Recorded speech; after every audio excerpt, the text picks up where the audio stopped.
우리 마태복음 5장 14절로 16절 말씀입니다. 자, 마태복음 5장 14절로 16절 말씀입니다. 제가 14절, 여러분 15절, 16절 다 같이 읽겠습니다.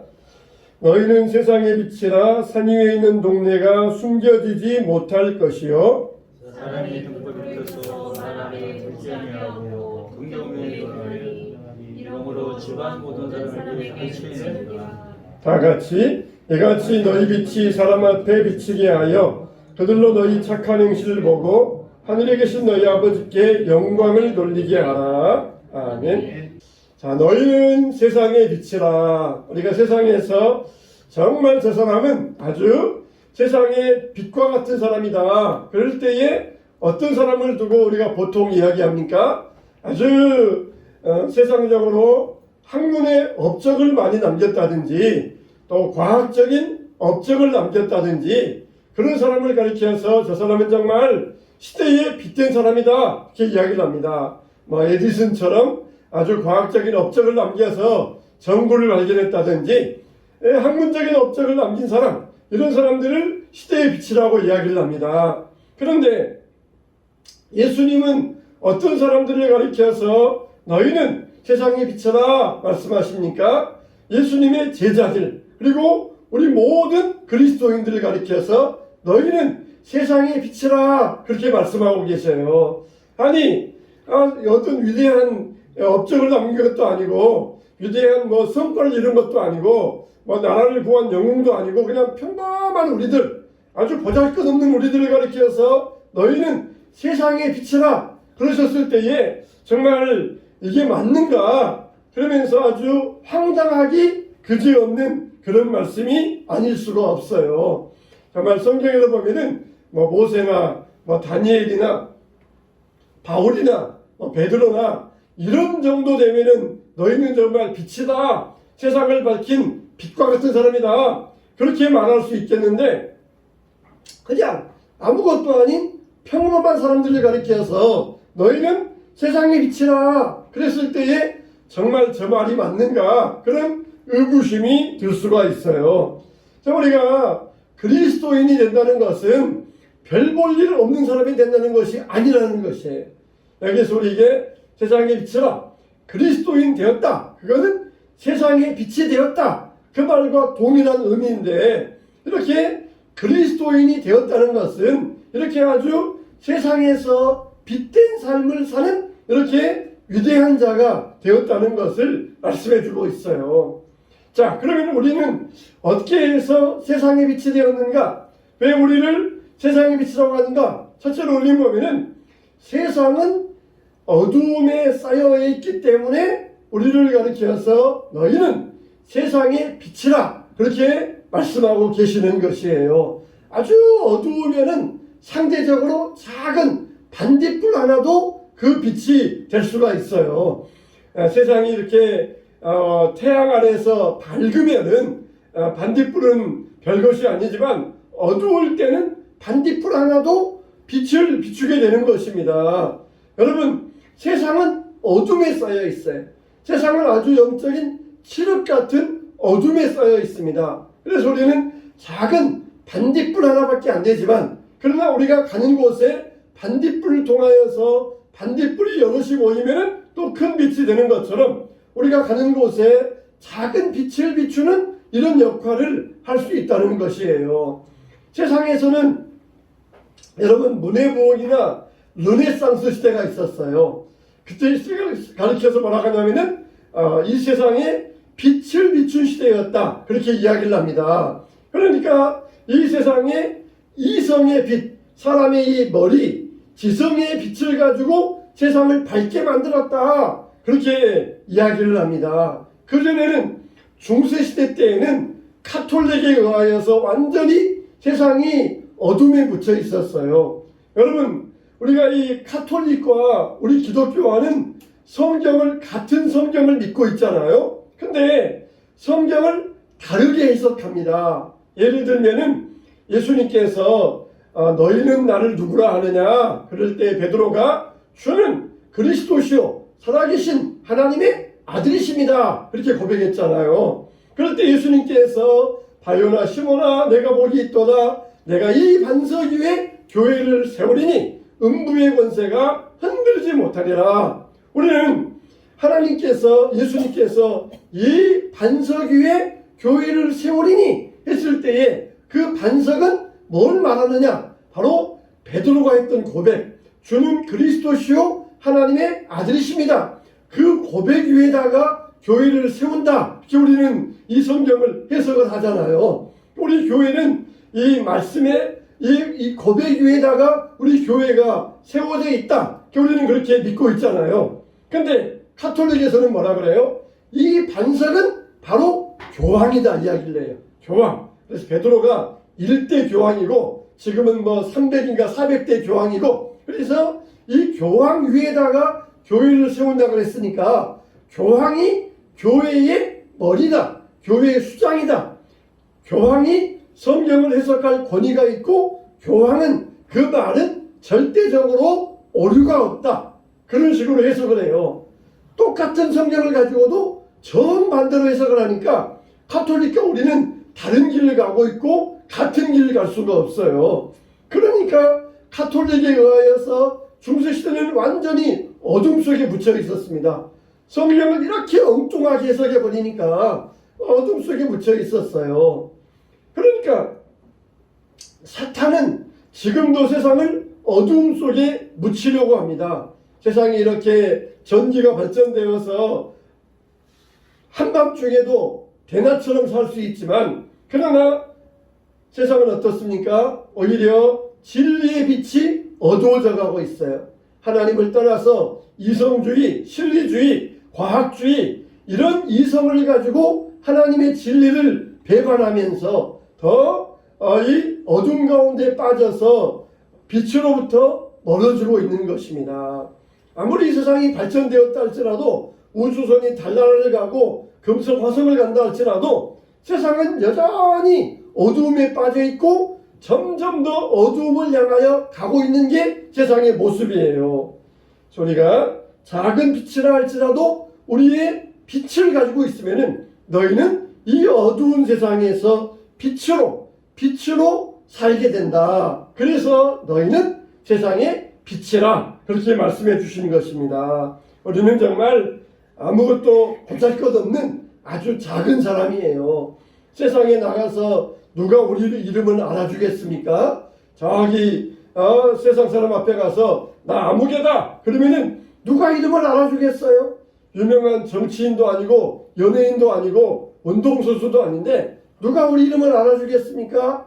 그러나 어두움 가운데 작은 빛이라도 비추고 있는 사람, 그 사람을 하나님께서는 너는 세상의 빛이라 말씀하시면서 우리를 세상 가운데에서 빛된 삶을 사는 자로 만들어 주신다는 것입니다. 그래서 우리는 세상이 어둡기 때문에 내가 작은 빛이라도 작은 빛의 역할을 감당할 수 있다.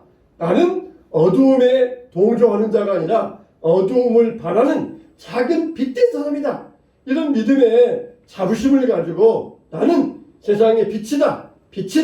이렇게 우리가 믿음으로 선포하게 되시기를 축원합니다.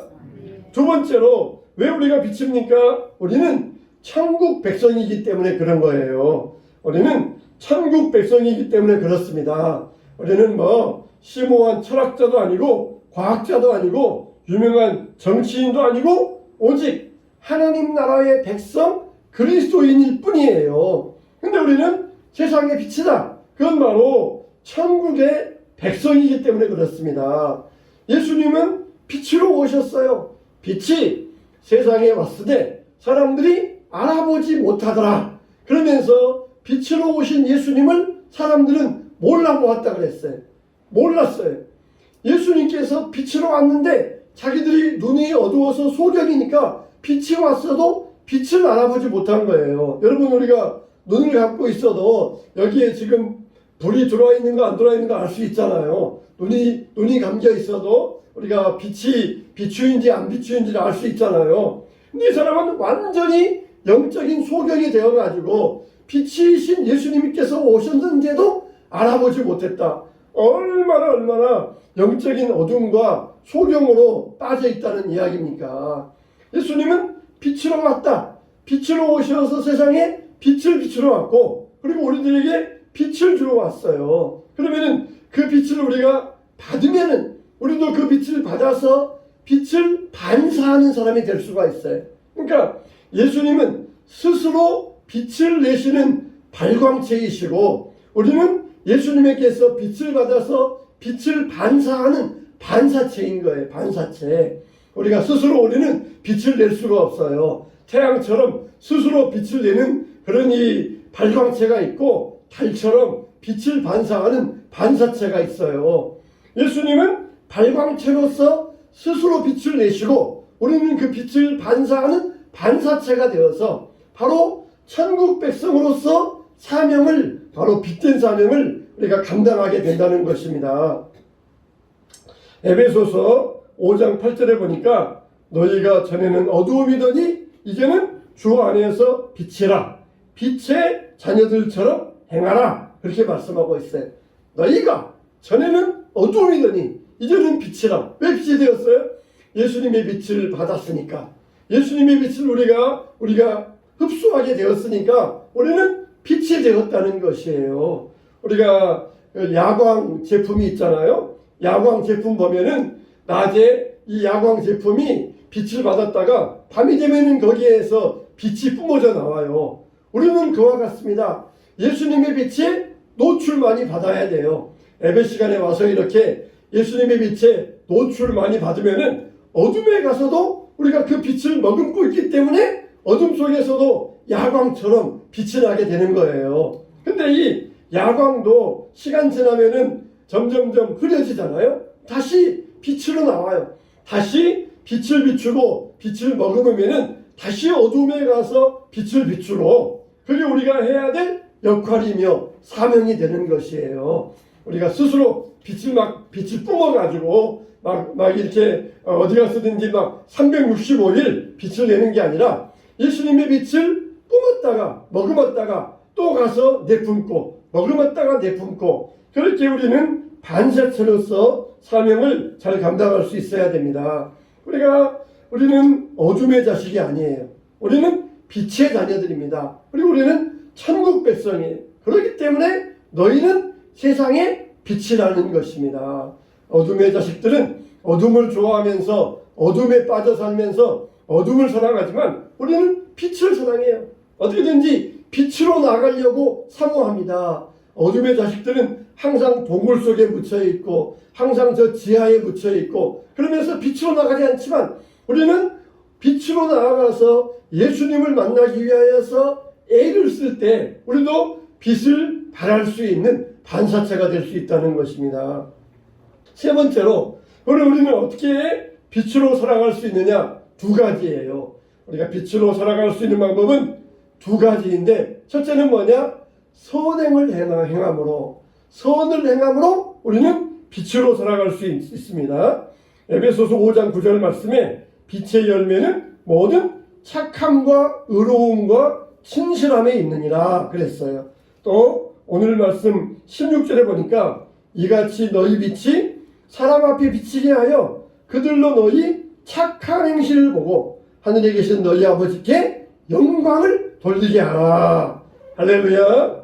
우리가 어떻게 빛이 될 수 있어요? 선행을 행함으로, 착한 행실을 행함으로 사람들 앞에서 빛이 될 수가 있어요. 사람들은 속이고 뺏고 거짓말하고 그러는데, 믿는 사람들은 정직하고 순수하게 살아갈 때, 야, 정말 예수 믿는 사람들은 뭐가 달라도 다르구나. 그러면서 우리의 착한 행실, 선행을 통하여서 사람들에게 빛의 사명, 빛된 역할을 감당할 수가 있다는 것입니다. 여러분, 우리는 이 불의한 세상에서 빛된 사명을 감당하기 위하여서 선행을 힘써야 돼요. 선한 일을 힘써야 됩니다. 두 번째로, 우리가 이 빛으로 살아가는 방법은 뭡니까? 전도하는 거예요. 할렐루야. 복음을 전하는 것입니다. 복음을 전함으로써 우리는 빗댄 역할, 빗댄 사명으로 살아갈 수가 있어요. 우리가 복음을 전할 때에 어둠에 빠져 있고 영적인 소경들에게 눈을 뜨게 하여서 그들을 빛으로 인도하고 우리가 빗댄 사명을 살 수가 있는 것입니다. 이렇게 복음을 전함으로써 우리는 빗댄 사명으로, 빗댄 사람으로 살아갈 수가 있어요. 세종대 부총장이었던 김중업 교수님이 계시는데, 이분은 모태신앙이에요. 어렸을 때부터 교회 집 그렇게 교회를 충성스럽게 섬겼던 모태신앙입니다. 근데 자기가 하는 말로 자기는 굉장히 소심했어요. 소심하대요. 굉장히 소심해가지고 교회에서 전도하라, 땅끝까지 이르러 내 증인 돼야 된다. 그래도 한 번도 전도를 못했대요. 한 번도. 너무 소심해가지고 사람들 앞에 가서 한 번도 전도를 못했어요. 그래서 이제 대학의 교수가 되어서 제자들 가르치는데도 항상 마음에 부담이에요. 제자들에게도 사람들에게도 복음을 전해서 전도해야 될 텐데 항상 마음에 부담감을 가지고 있었어요. 근데 이 학교에 어느 순간부터 외국의 유학생들이 오는 거예요. 특히 베트남에서 유학생들이 막 이렇게 학교에 오는 것이에요. 그래서 이 베트남에서 이 유학원 학생들 이 타국에 와서 외롭고 또 그리고 마음 붙일 때도 없고 그래가지고 이 유학생들을 모아가지고 상담도 해주고 그리고 데리고 교회에 가서 예배도 드리고 그렇게 시작을 했어요. 그러면서 이들이 나중에는 처음에는 어떤 학생을 이 교회에 데리고 왔는데 왜 교수님이 강제로 학생들을 교회로 데려가십니까? 막 반항을 하더래요. 그래도 꾸준히 데려갔는데 이 학생이 은혜 받아가지고 나중에는 대학을 졸업하고 신학교에 가서 목사가 된 거예요. 참 얼마나 감사한 일입니까? 그걸 보고는 바로 이거다.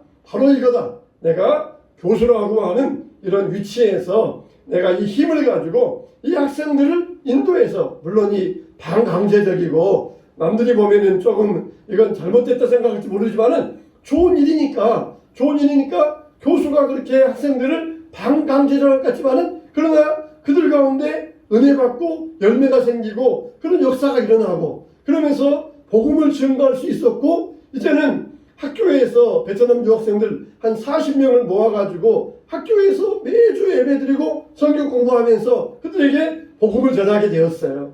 그리고는 그 사실이 다른 대학에도 퍼져가지고는 다른 대학의 교수님들이 이곳에 와서 견학을 와서 어떻게 그렇게 하십니까? 그렇게 이제 견학을 하고 배워가면서 우리가 이런 모델로 우리 대학에서도 외국 유학생들에게 복음을 전해야 되겠습니다. 그러면서 막 이것들이 막 퍼져나가기 시작했어요. 무엇 때문에? 이분 안에 있는 복음에 대한 부담감 때문에.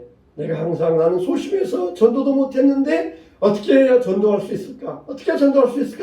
항상 마음에 가졌던 그 부담감 때문에 드디어 하나님께서 기회를 주시니까 때가 오니까 이분이 그것을 딱 붙잡고 많은 사람들에게 외국인들에게 복음을 전할 수 있었어요. 이 학생들이 또 이제 베트남에 돌아가서 또 거기에서 교회도 세우고 거기에서 일꾼도 되고 그런 소식을 들을 때 얼마나 감사한지 모른다는 것이에요. 우리에게는 이런 이 복음에 대한 부담감이 있어야 돼요.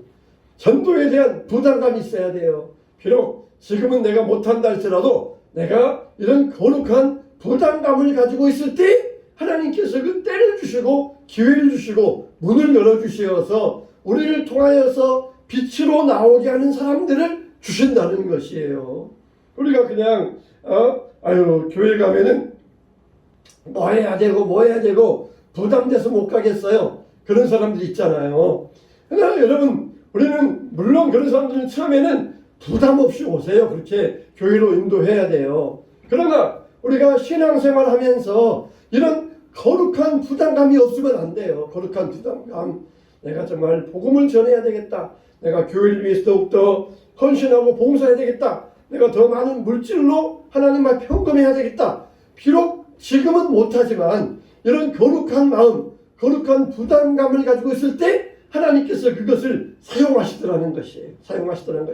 이 교수님도 소심해서 전도도 못했는데 항상 그런 부담감을 가지고 있다가 하나님 앞에 기도했을 때 하나님께서 문을 딱 열어주시니까 얼마나 큰 열매, 많은 사역의 열매들을 맺을 수 있었습니까? 여러분, 우리에게 이런 부담감이 있게 되시길 바랍니다. 그래서 우리에게는 착한 행실과 복음 전도 두 가지를 통하여서 우리는 하나님 앞에 빛의 사명을 감당할 수 있다는 것이에요. 그래서 내가 착한 행실로서 빛으로 살아야 되겠다. 내가 또 전도해서 빛으로 살아야 되겠다. 내가 안 믿는 사람들을 구원하고 인도해서 빛으로 사는 사명자가 되어야 되겠다. 우리가 이렇게 항상 마음속에 품고 살아가게 되시기를 축원합니다.